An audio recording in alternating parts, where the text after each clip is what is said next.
नमस्कार साथियों, सर्व शिक्षा अभियान मैथमेटिक्स चैनल में आपका स्वागत है। अब तक अपन ने दीर्घवृत्त के बारे में, परवलय के बारे में, रेखा, त्रिभुज के बारे में अपन पढ़ चुके हैं। अब इसी के क्रम में अपन जो दीर्घवृत्त के अंदर सेगमी व्यास और व्यास के बारे में अपन ने पढ़ लिया था। मैंने कुछ इंपोर्टेंट रिजल्ट बताए थे सेगमी व्यास के बारे में, तो ये इंपोर्टेंट रिजल्ट को आज अपन प्रूव कर रहे हैं। टाइम के अभाव के कारण अपन क्या थोड़ा वीडियो छोटा बनता है अपना 20 मिनट से 30 मिनट के, लेकिन अपन क्या प्रत्येक टॉपिक वाइज वीडियो जब अपना क्लास लेते हैं तो उसमें क्या है, कोई चीज अपन डायरेक्ट देख सकते हैं। किसी भी टॉपिक को अपना टाइम वेस्ट नहीं होता और सीधा अपन उस टॉपिक से उस बिंदु से संबंधित ही अपन वीडियो यदि अपन यूट्यूब के माध्यम से फिर प्लेलिस्ट में सर्च करते हैं ना तो आसानी से मिल जाएगा। और उसमें क्या है, उससे क्या है, आपका जो टाइम होता है ना वो भी खराब नहीं होगा। तो इसलिए मैं वीडियो छोटे होने से फायदा भी है। तो अपन देखते हैं कि जो रिजल्ट अपन कल देख रहे थे उनको प्रूव करके अपन देखते हैं क्या रिजल्ट था। पहले रिजल्ट के बारे में आपको बता दूं, मैंने यूं कहा था कि जो संयुग्मी अर्धव्यासों का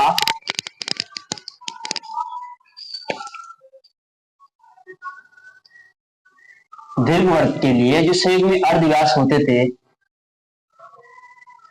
उनके मध्य जो कोण होता है, या मैं यूं कहूं कि उनके मध्य जो उत्केंद्रीय जो कोण का जो अंतर होता है वो π/2 होता है। पहला रिजल्ट यही तो था।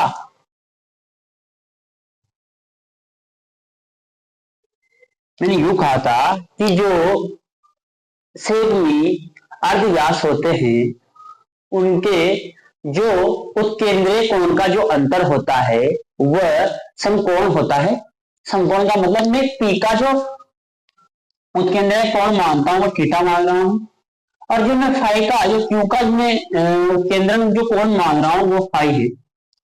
तो प्राचलिक रूप से जब इसके निर्देशांकों को अपन देखते हैं दीर्घवृत्त के लिए तो क्या प्रूव कर रहे हैं, अपन ये देख रहे हैं प्रूव क्या कर रहे हैं। मैंने स्टेटमेंट पहले लिखा दिया था कि किसी दीर्घवृत्त के लिए दो संयुग्मी अर्धव्यासों का जो केंद्रीय कोण में जो उनके मध्य अंतर होता है वह π/2 का होता है। मतलब मैं ये निकालना चाहता हूं कि थीटा माइनस फाइव बराबर π/2, थीटा माइनस फाइव बराबर π/2।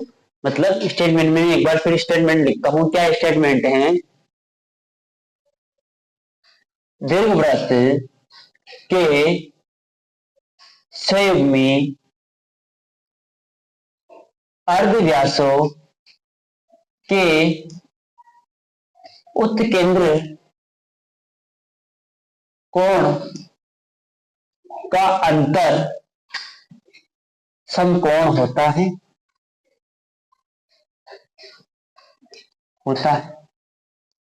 यह रिजल्ट का पहला प्रूव करते हैं। मैंने कहा देखो अपन एक चीज जानते हैं कि जो पी के निर्देशांक यहाँ से अपने पास जो पी के निर्देशांक होंगे और क्यू के निर्देशांक किस प्रकार होंगे। यदि पी का उसके अंदर कोण थीटा है तो जो पी के निर्देशांक होने वाले, और इसका समीकरण क्या होता है एक बार वो भी देख लो। दीर्घवृत्त का समीकरण यही होता है, समीकरण नंबर 1। या फिर समीकरण इसके वजह से दीर्घवृत्त के समीकरण तो काम भी नहीं आई। देखो जो पी का यदि उसके अंदर कोण थीटा है तो इस बिंदु की दिशा किस प्रकार होगी, a cos of theta comma b sin of theta, इस प्रकार से। ऐसे ही अपना q का यदि उसके अंदर कोण फाई है तो इसकी जो दिशा कैसे होंगे, देखो यहां मैं q लिख देता हूं या फाई, उसके अंदर कोण लिखा है मैंने, ये थीटा है। तो क्या होगा a cos of phi comma b sin of phi, इस टाइप का होगा। मुझे क्या करना है, ये केंद्र है और इसका केंद्र कितना 0,0, इस दीर्घवृत्त का केंद्र कितना 0,0। तो मुझे जो अर्ध व्यास है, एक तो CQ अर्धव्यास है और एक CP अर्धव्यास है। यदि मैं इन दोनों के मध्य कोण निकाल लूं तो P और Q के अंदर अंतर आ जाएगा, या फिर दोनों अर्धव्यासों के मध्य अंतर आ जाएगा, और थीटा और फाई मेरा बिंदु P और बिंदु Q के लिए उसके अंदर कोण है तो उसका अंतर भी आ जाएगा। इसके लिए मैं क्या करता हूं, ढाल ऑफ CP एक तो निकालता हूं मैं, ढाल ऑफ CP एक निकाल रहा हूं मैं, ढाल ऑफ CQ निकालू। जैसे मैंने ढालो सीपी निकाली तो क्या होगा, B upon sine theta minus 0 बटा A cos of theta minus 0 बराबर B sine of B sine of theta A cos of theta. समझो, ऐसे मैंने जब सी क्यू के लिए ढाल निकाली तो क्या होगा, B sine of phi minus 0 बटे A cos of phi minus 0 बराबर बी साइन ऑफ फाई और ए कोस ऑफ फाई। ये चीज मुझे मिल गई। और मुझे एक चीज पता है, ये कह रहा है कि दीर्घवृत्त के संयुग्मी अर्धव्यास, किसी भी दीर्घवृत्त के लिए संयुग्मी अर्धव्यास होने का प्रतिबंध क्या होता था। लास्ट क्लास में अपन ने देखा था कि दीर्घवृत्त होने का जो कंडीशन होता है वो होता है M1 M2 या MM डैश, अपन ने वहां कर दिया था, चलो MM डैश के रूप में लिख लेते हैं। MM डैश बराबर माइनस का बी स्क्वायर अपॉन ए स्क्वायर। ये बी और ए तो दीर्घवृत्त की लघु अक्ष और दीर्घ से संबंधित थी। देखो यहाँ पे मैं ढाल M इसको मान लूं और M डैश इसको मान लूं, चलो ये M डैश इसको मान लेता हूं, तो ये मान में सीधा यहाँ पुट कर दूं। जैसे ही मैंने ये मान यहाँ पुट किया तो ये बी साइन ऑफ थीटा बटा ए कोस ऑफ थीटा गुणा बी साइन ऑफ फाई बटा ए कोस ऑफ फाई बराबर माइनस का बी स्क्वायर पर ए स्क्वायर। ये माइनस ये सॉरी माइनस का नहीं, बी स्क्वायर से तो ये दो भी कट गई और ये ए स्क्वायर से मुझे क्या मिल गया, ए स्क्वायर कट गया। तो क्या मिला यहाँ से, मैं कोस थीटा और कोस फाई को मैं उधर गुणा कर दूं माइनस 1 से, जैसे मैंने गुणा किया और पास में वापस भी ले लेता हूं इनको। Sine of theta sine of phi बराबर माइनस का कोस ऑफ थीटा गुणा कोस ऑफ फाई। जैसे ही मैं कोस ऑफ थीटा और कोस ऑफ फाई को एलएचएस की तरफ भेजता हूं तो sine of theta dot sine of phi minus इधर आ गया तो किसका हो जाएगा, प्लस का, तो cos of theta cos of phi बराबर 0। इसका मतलब क्या हुआ, इसका मतलब मेरे पास हुआ कोस ऑफ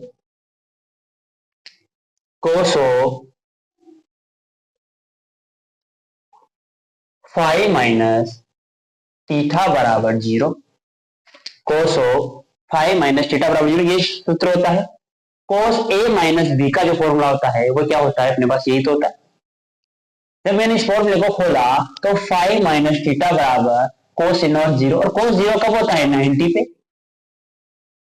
90 का मतलब कितना, पाई बाई 2। तो क्या मिल गया मुझे, उन केंद्र कोणों के अंदर कितना अंतर मिल गया, पाई बाई 2 का। तो ये चीज अपन ने प्रूव की। बात को समझते हैं।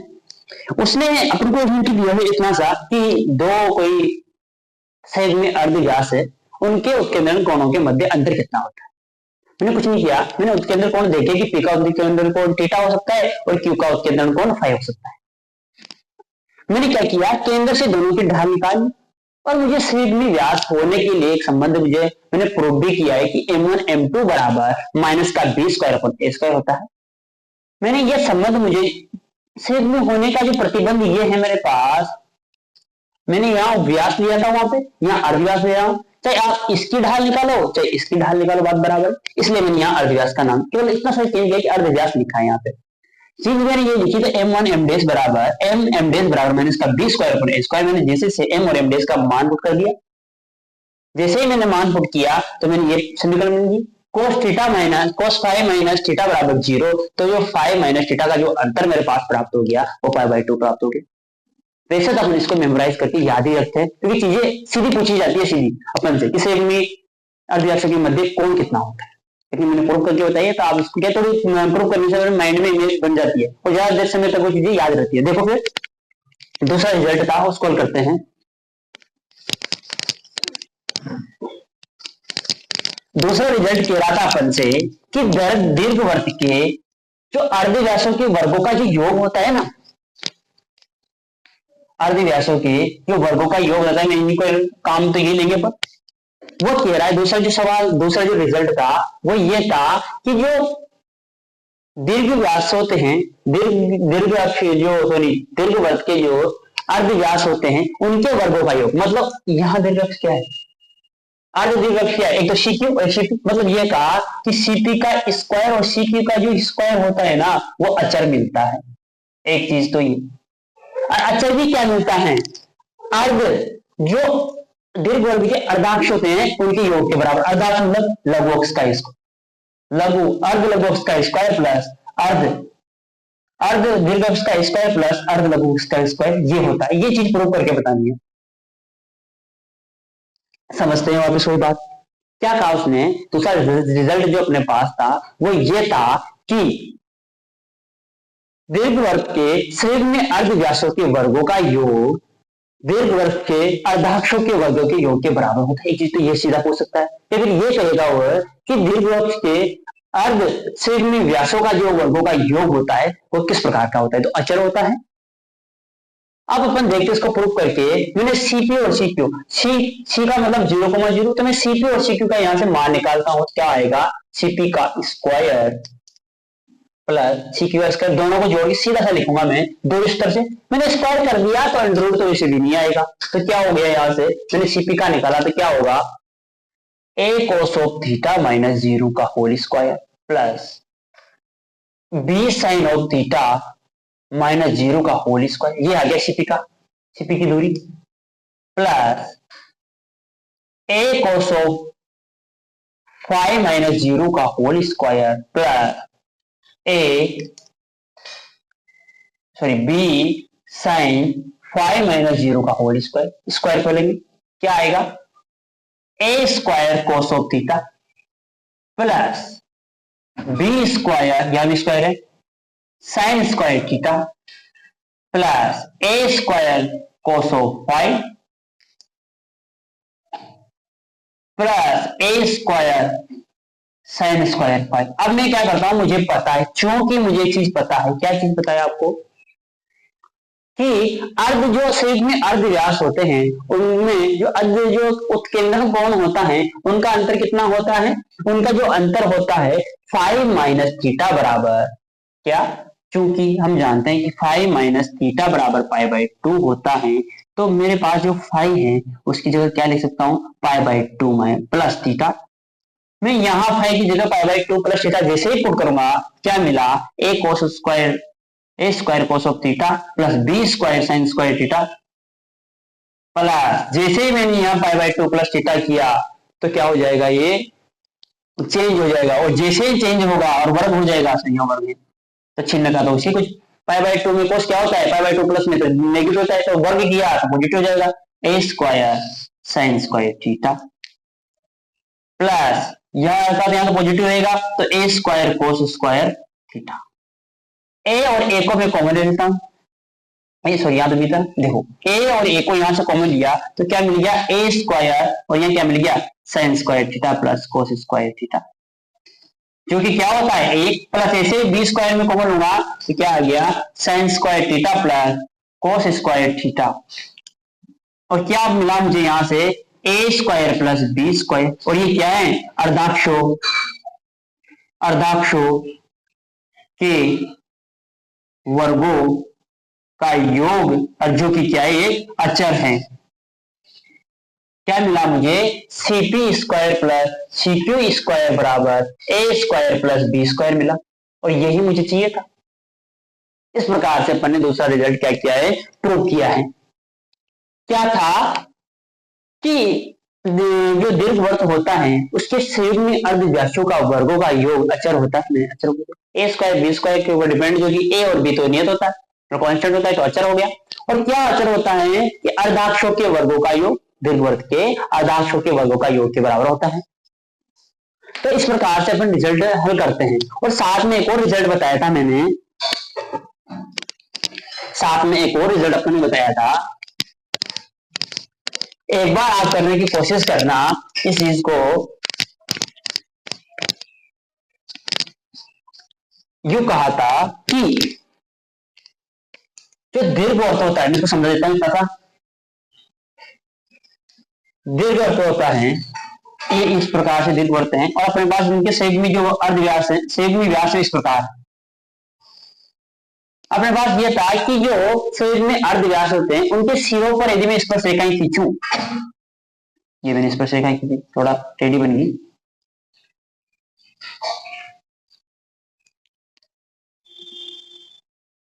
बनने से जो मैं एक चतुर्भुज का निर्माण जो करने वाला हूं, तो एक चतुर्भुज का जिसका निर्माण होगा मेरे पास, जिस चतुर्भुज का निर्माण मेरे पास होने वाला है उसका क्षेत्रफल अपन से पूछा जाएगा। क्या होगा, एक तो यहां स्पर्श रेखा खींची, एक यहां खींची, एक यहां स्पर्श रेखा और एक यहां स्पर्श रेखा, जो अपने पास ये चतुर्भुज मिला,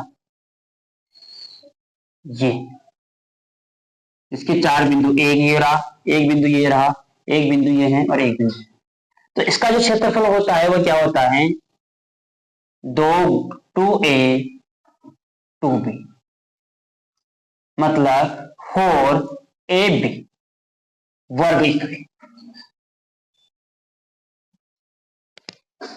क्या नियम था इसका कि जो इनके जो सिरों को जो अर्ध व्यास है, या फिर जो मैं कहूंगी सेगमी व्यासों के सिरों से यदि स्पर्श रेखाएं खींची जाती है, तो जो उससे बनने वाला जो चतुर्भुज का जो क्षेत्रफल होता है वो भी क्या होता है, नियत होता है। और किस प्रकार से होता है, उनकी जो अक्ष हैं, दीर्घ वर्ष जो दीर्घ अक्ष हैं, उनकी जो अक्ष है उनको गुणन के बराबर होता है।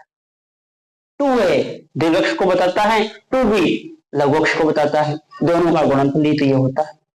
इसको करने की कोशिश में क्या करोगे, इस बिंदु के निर्देशांक मुझे पता है, इस बिंदु के निर्देशांक मुझे पता है, इस बिंदु के निर्देशांक मुझे पता है और इस बिंदु के निर्देशांक पता है। 4 बिंदुओं से बनने वाला चतुर्भुज का क्षेत्रफल अपन निकाल सकते हैं। जो मैंने ट्रिक बताई थी त्रिभुज वाली, इसी को एक बार अपनाना, यदि नहीं आता है तो कल फिर वापस अपन करते हैं। धन्यवाद। इस प्रकार से अपन लगातार दीर्घवृत्त के बारे में पढ़ रहे हैं और कल अपनी दीर्घवृत्त की अंतिम क्लास होगी, और साथ में अपन जहां जैसा टाइम मिलेगा तो अपन एक मैराथन क्लास लेके आएंगे, जैसे हमेशा हर टॉपिक के बाद में अपन लेकर आते हैं। धन्यवाद।